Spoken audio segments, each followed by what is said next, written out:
But we think over the long run, it's going to be that combination of deep liquidity. There's enough liquidity there. And when I say liquidity, what I mean is depth of the market. But we think over the long run, it's going to be that combination of deep liquidity.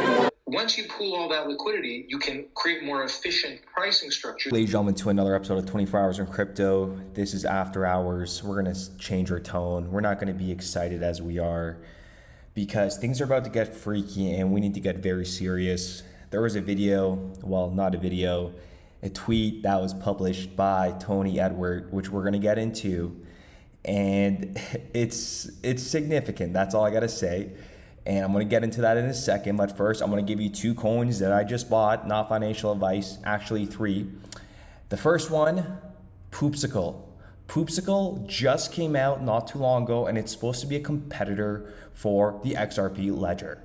Poopsicle is actually a decentralized, I'm just absolutely kidding.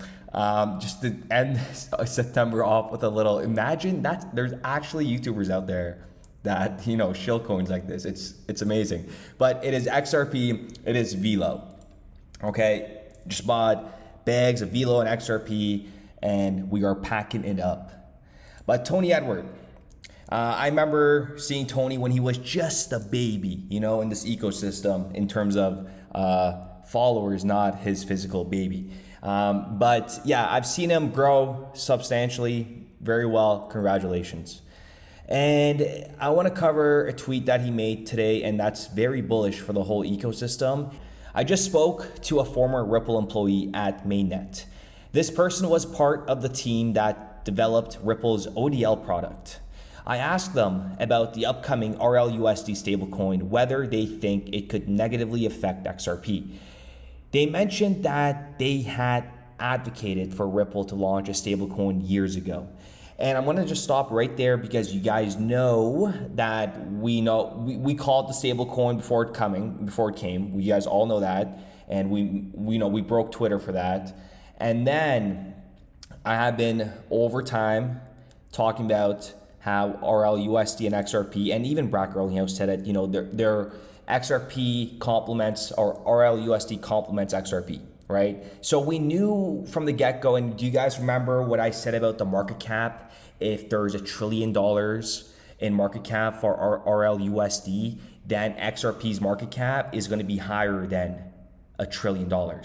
Because when you're talking about maintaining that market stability, and remember, these stablecoins need to be collateralized, and they even set 200% collateralized potential, right? So we are infancy stages, and we know how beneficial and other stablecoins. Oh, let me just keep reading this. Ecosystem is doing.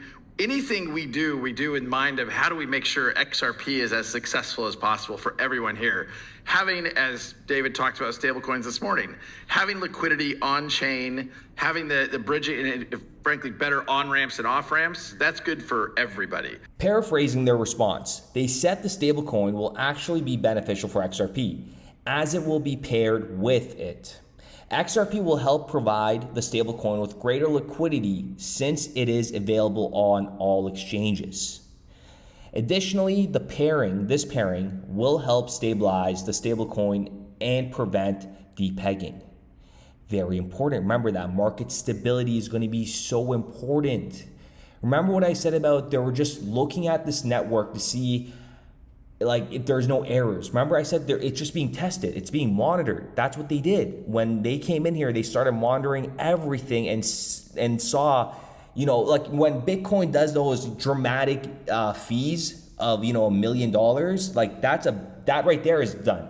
Right there, done. Never looking at that again, because that can happen again. It's unpredictable. They need predictability. And then he goes on to say, they also stated that the stablecoin will open up new use cases in Forex and much more. And we know the Forex market is surpassing $10 trillion probably within next year. The confirmed number we have is over $9 trillion in daily volume for Forex. And it's funny because I know some of you guys forgot about the Forex market because I did. We haven't really talked about the Forex market when we were doing some calculations, right? So when you're talking about maintaining that liquidity in the new financial infrastructure, there isn't going to be this random coin that comes out of nowhere like Superman with all these, licensings across the continent, across the world, and with all these partnerships with all these banks, right? The writing's already on the wall. There's big banks that are partnered up with Ripple as we speak, just haven't been publicly announced yet. And this broken record is about to go platinum, like I stated in one of my tweets today. It's incredible the time we're living in, and let me know what you guys think in the comments down below of this little breakdown of Tony's tweet. Significant tweet, really enjoyed it. I actually replied to this saying, we covered this on my channel, and some people said I was being douchey, but that's okay. They clearly do not know my true intentions of and how I speak like, or what my flow is. The internet's awesome. I love it. But with that being said, ladies and gentlemen, I do appreciate every single one of you guys. Let me know what you guys think in the comments down below. Significant. And I'm very happy that Tony made that tweet, because it just reassures what we were covering on this channel. Okay, this is not to stroke my ego. This is proof, reading your work. And remember, in the past, I've told you guys that whenever I make videos, I do my due diligence and I go watch them. Does it make sense? Is it logical? Am I spreading, some nonsense? I do my due diligence. When you worked in a regulated industry for so long, when you're pitching to an audience this big, you can't be saying some, stupid stuff. It's gotta make sense, and we make sense and we bring facts.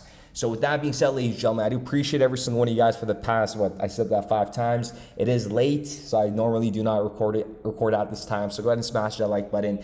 We are about to enter October, as you guys all know, and it's called Uptober. And then we got November, December, and then Moon? Yeah, I think Moon. We started building RippleNet with the thesis that crypto liquidity would eventually be able to support robust global payments, large payments. RippleNet was designed so that customers seeing the benefits of our fiat-based network could flip the switch to ODL once the market was mature enough. And this is exactly what's happening. Flip the switch.